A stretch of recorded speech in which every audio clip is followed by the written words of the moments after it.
were of no belief at all, but were just afraid of what this man and what he was teaching would do to their way of life. Muhammad did not persecute at all. He was persecuted. His followers were persecuted. They were tortured. They were driven out of their city, out of their homes. They lost all of their wealth. He fought against any group of people who interfered with the rights of another group of people. So if there was a group of people, whether they were Christians, Jews, idolaters, or people of no faith at all, if they were preventing a group of people from worshiping God, then he would fight against them. He would fight for the rights of all humanity. At no time did he persecute anyone because of their religion. People of all religions under Islamic law are guaranteed complete and total religious freedom, even in lands that are ruled under Islamic law. You guys aren't a very inquisitive audience. By now I usually have about 60 or 70 questions piled up. You have to write your name on the board.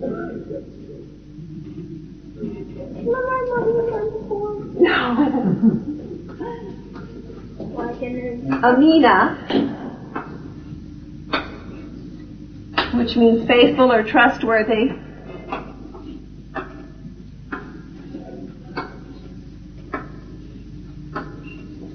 I learned to write like this when I was studying education. That's why you can't read it.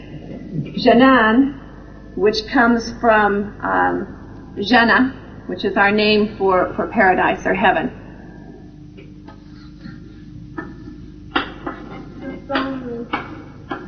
I knew you were going to write it down. Better, that's the rest of my name.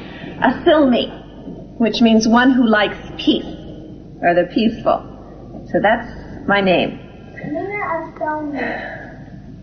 And that's my son. That's the middle one. Okay, shh. If you don't want to write, you just want to ask a question, I don't have a problem. But let me finish this, okay? I got about 6 more questions, too. Okay. Oh, the Quran?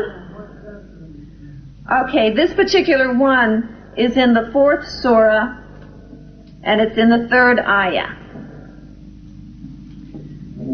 And this one is talking again on polygamy. Polygamy is really hot on you guys' mind out there.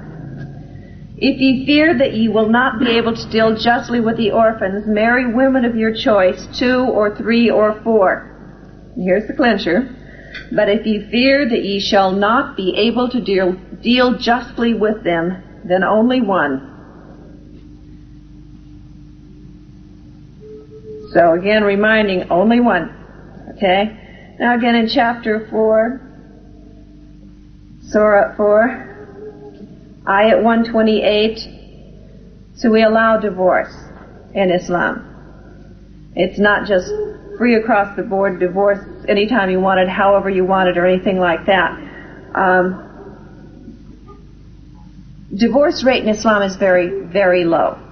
Lower than with any other religious group you'll find. One of the reasons that I think the divorce rate is so low is the care that we go into the marriage. When we're planning on getting married, we don't just fall in love and get married. Hopefully there'll be some love there. But when we're talking about getting married, we do something called writing a marriage contract. Prenuptial agreement, you've heard it, that new thing that came out about 10 years ago, 10, 15 years ago. It's 1,400 years old. But in the process of writing the marriage contract, we try to solve any and every problem that may ever come into existence within married life. Any problem. Whether she wants to go to school, whether she wants to work, whether he wants this, whether she wants that. And they talk about everything ahead of time. See, when you're dating, you only have each other to worry about. You can always be on your best behavior and everything is so nice. You're busy impressing each other with how wonderful and how fabulous and how great you are. And then you get married and he's a slob and she's a pig and they both, get fat and they get ugly and there's nothing there. But when you get the families involved in writing the marriage contract, it gets a little more complicated, and you really learn about each other. Sometimes you learn enough about each other that you know you don't want to get married. I was writing a marriage contract 2 weeks ago. Got it called off last week. We reached a stalemate in writing the contract, and we can't go any further because we both feel very strongly about this one point, and we know it's something we can't live together with. It's that important to each of us. So we ended it right there. Now, if we hadn't been writing the contract, we would already be married, and then we'd be looking at this problem and looking at a life of misery or doing that thing which Allah hates most. Of all things which Allah has permitted, that which He hates most is divorce. But in the Quran, it addresses the subject of divorce many, many, many times. And it gives so much protection to both parties in the divorce. You know, in Islam, one of the most beautiful things is that in the divorce, if there has to be a divorce, if every possible solution that would keep the couple together has failed and you go through a divorce, it has to be amicable. You ever heard of an amicable divorce? They don't happen very often. It's cutthroat. I hate him. He hates me. We hate the world. And we're going to divide the kids right down the middle. I'll take one leg, you take the other. In Islam, it has to be amicable. She is forbidden to say anything at all bad about her husband, including her ex-husband. And he is forbidden to talk against her. You can't tell anybody. You have to keep your mouth shut. And you have to try and take the anger and the hostility out of you. I'm going to read now in the Quran. If a wife fears cruelty or desertion on her husband's part, there is no blame on them if they arrange an amicable settlement between themselves. And such settlement is best, even though men's souls are swayed by greed. But if they do good and practice self-restraint, Allah is well acquainted with all that you do. Many things in Islam are held up as the evidence of the lack of equality for the woman. Polygamy is definitely one of them. Hijab is another one of them. But for some reason, people get very upset when it comes to polygamy. There's a book that will be out in 3 months. We'll have it off of the press. It's called Secrets. And it'll be through American Trust Publications.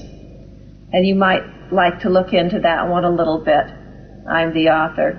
I have frequently referred to this book as what should have been the guidebook for women's liberation movement in this country.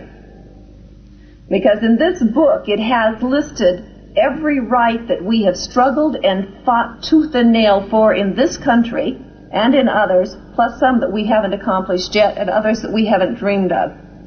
One thing that was given by God that we are fighting for right now in this country is equal pay. Hey, it's in there. Right there. It's in there. And it's from God. God-given rights, not man's. God-given rights. The right to vote, the right to own property. And yes, we have a soul, and yes, we go to heaven. We have every right that a man has. We may be different, but that doesn't make us not equal. Our difference makes us unique and special. But we are still totally and completely equal. And this again, my son answered this one. Do you believe Jesus is God's son? Or do you believe he was just a teacher and a prophet? We believe, like my son said, that he's a prophet of Allah, of God. What is the difference between Muslims and Judaism? Well, I'm not a real authority on Judaism, so I might have a hard time answering that one. I think one of the primary differences would be in the area of Jesus, in the fact that the Muslims do believe that Jesus was a prophet and a messenger and came to teach the word of God, of Allah. And to my understanding, I don't believe that the Jewish people do believe that Jesus was the messenger of God. I really am not that sure about Judaism, so I can't respond to this one honestly.